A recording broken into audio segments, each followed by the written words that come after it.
All right, good afternoon, everyone. It's a real pleasure to be here at this event.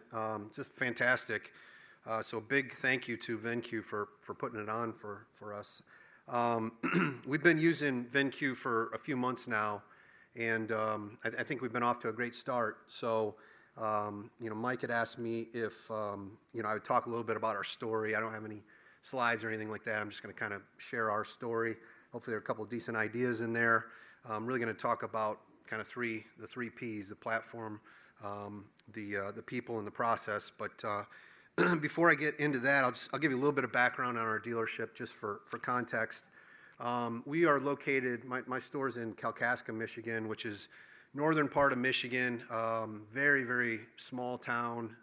Very, very rural as well. I don't know if you're familiar with Traverse City.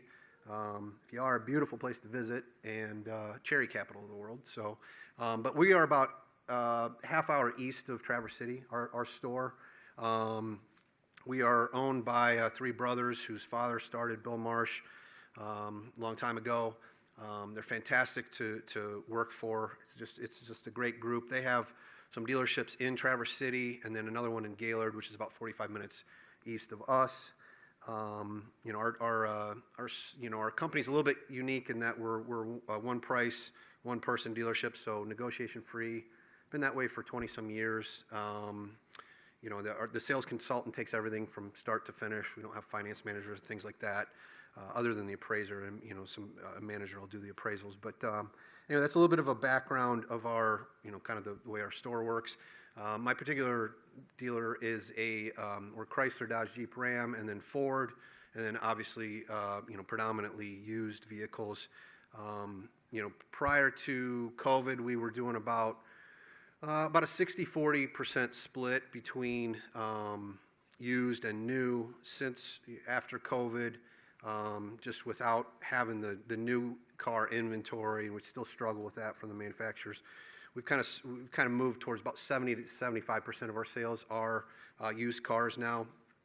And because of the fact that we don't have a whole lot of new car sales, we don't get a ton of trades. And historically, we've been really about 60% of our inventory is supplied from auction purchases. So obviously not very healthy. And we've tried various acquisition ideas in the past with just some mixed results. Nothing ever went great. We've got a great buyer. He does an awesome job. He's been, with the company for a really long time, and does a great job with the auction vehicles. But obviously, it's just not everybody knows here. That's not a great way to run your business. So, one of the directors of our company came to me and said he had been introduced to this idea called VINCUE. It looked pretty promising. Would I be interested in getting on a call with him for a demonstration about it? And I said, yeah, absolutely. So Dana and I, the director, joined with Dan Spry. I think he's over here. Yeah, there's Dan. And Dan gave us a fantastic demonstration of VINCUE. We were really impressed with Dan, really impressed with what we saw on the platform, and we said, yeah, let's give it a shot. So that's kind of the background how we get started with everything. But as we were going into it, the question that I had was, how are we going to make this process more successful than what we've done in the past with acquisition?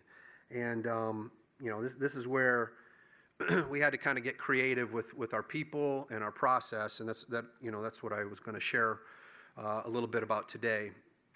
So again, the first thing I asked myself was, all right, what are we going to do differently? And so I wanted to kind of focus on two things. I wanted to make sure that I had some sort of vision of what our goal wanted to be, what we wanted to look at for our goal. How would we measure our success? And then the other thing was just figuring out what are the customers going to want in this situation, and the customers in this case being the people that are selling their cars.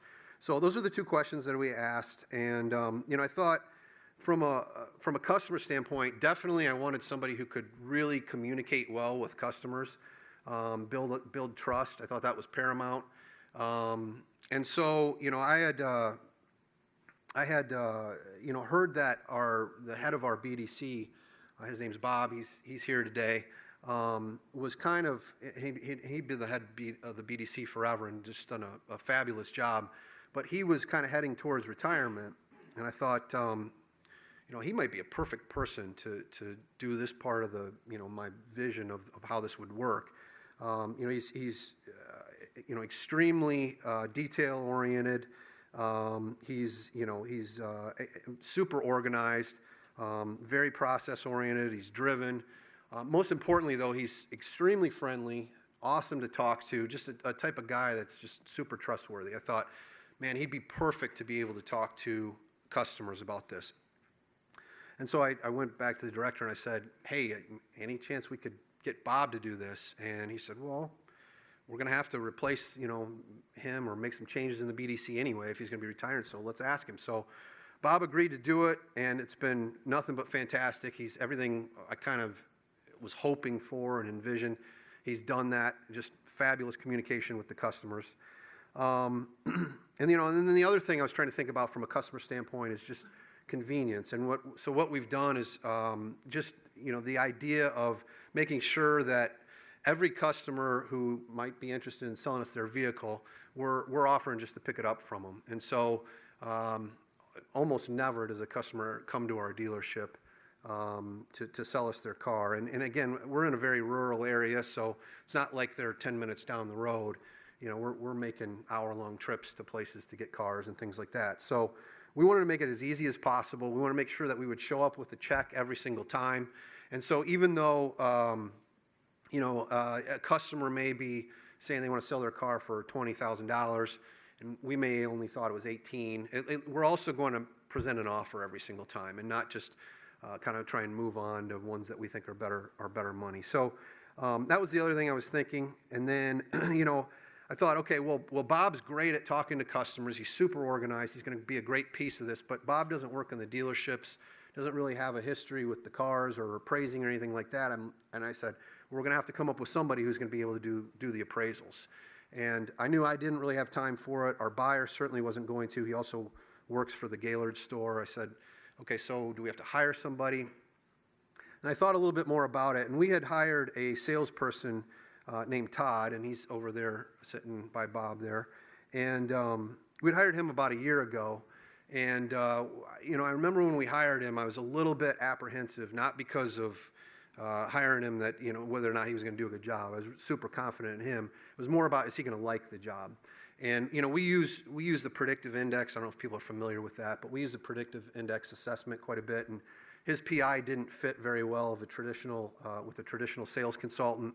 So I just thought, I don't know if he's going to end up liking this job all that much, but at the time I just remember thinking, this is a guy with great professional background, super smart guy, easy to talk to. I thought, if something doesn't work out with sales, maybe we'll have something down the road that he could do. I just wanted to get in a good employee, particularly, again, because we're in rural areas, we don't get tons of applicants. So we hired Todd. He did a great job as a sales consultant.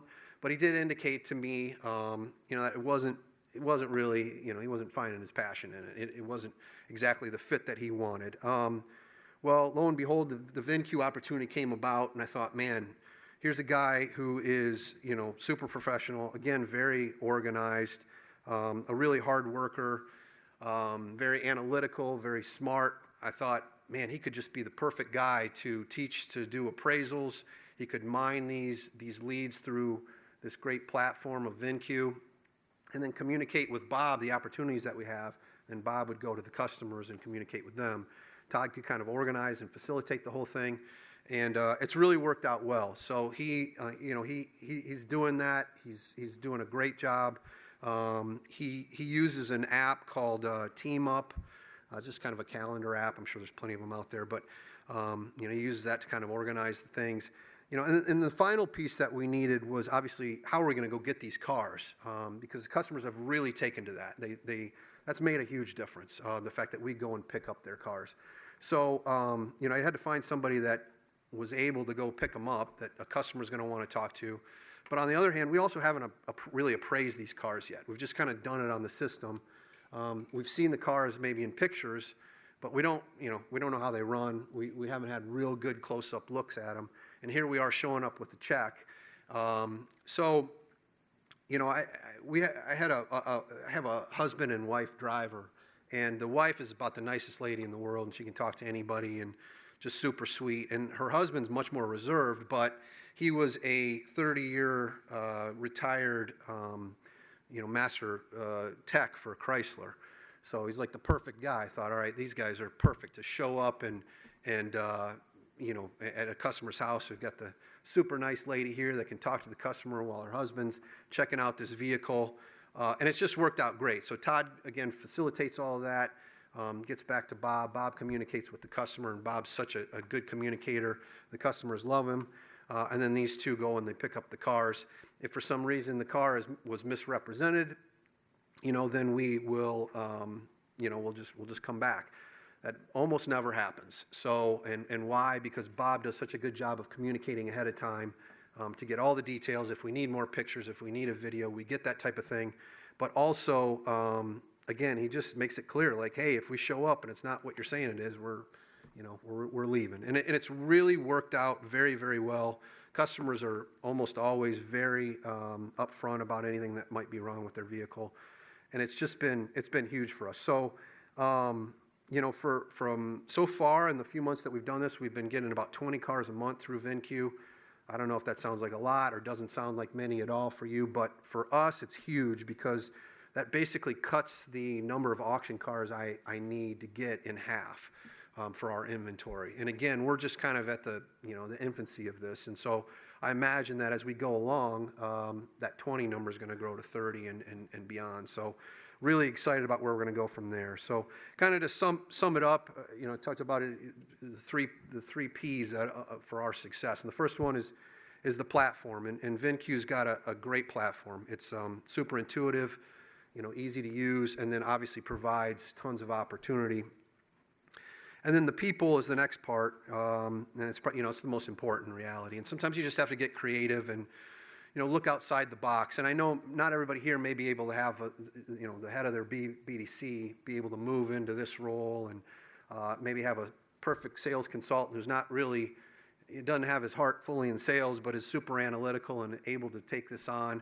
And maybe you don't have a retired Chrysler technician to be able to check out these cars. But I guarantee if you look, in and outside of the company, you can find people that can fit better roles sometimes. And just a couple other examples. I hired a sales manager about 6 months ago for our store, and he had been a sales consultant in one of the Traverse City stores for about 16 years, and just was always kind of middle of the road.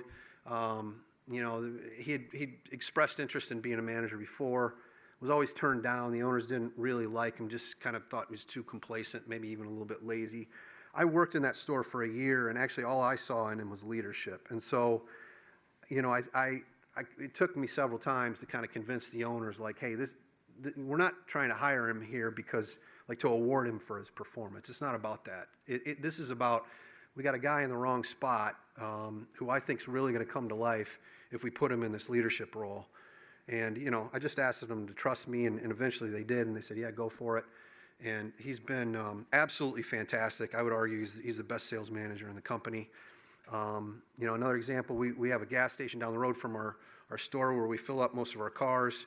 We'll go in and grab a drink or something like that. And so over several months, I had noticed this young lady in there who, even though she was very young, she seemed like she was kind of the go-to person for all the other employees. They always kind of leaned on her for help. She had great presence in front of customers, was always very confident. Just somebody I kind of kept in the back of my mind. Well, eventually we needed a kind of a starter type of service writer, like an introductory service writer role. And so this lady, Sarah, came to mind. I said, why not her? And so I went down and I gave her a business card and said, hey, I might have a spot for you. If you're interested, she called me the next day. We interviewed her, and she's been fantastic. So I think sometimes it's just about getting creative, always keeping your eyes open, the clear eyes, and not, again, not getting comfortable with, as Glenn talked about earlier, if we get too comfortable, that can become dangerous. And so not getting comfortable with the fact that, hey, we got a good staff here, evaluate them. What's their future? Could they fit into a different role that might be better for them? That type of thing. But I think it's getting creative with the people, and then it's getting creative with the process. So, in this case, it was thinking about what does the customer want, what are our ultimate goals in this, and then trying to find a solution for those goals. So that's kind of all I have for today. But again, thank you to VINCUE for having us here. This has been fantastic. Thank you for your attention. Any other questions about the way that we may do things, feel free to find me. Don't shake my hand. I've been fighting a cold. So, but Todd and Bob, great guys to talk to. They can give you they're really the backbone of what we do. So they can give you some other tips on how they're using it as well. But thank you very much and appreciate it.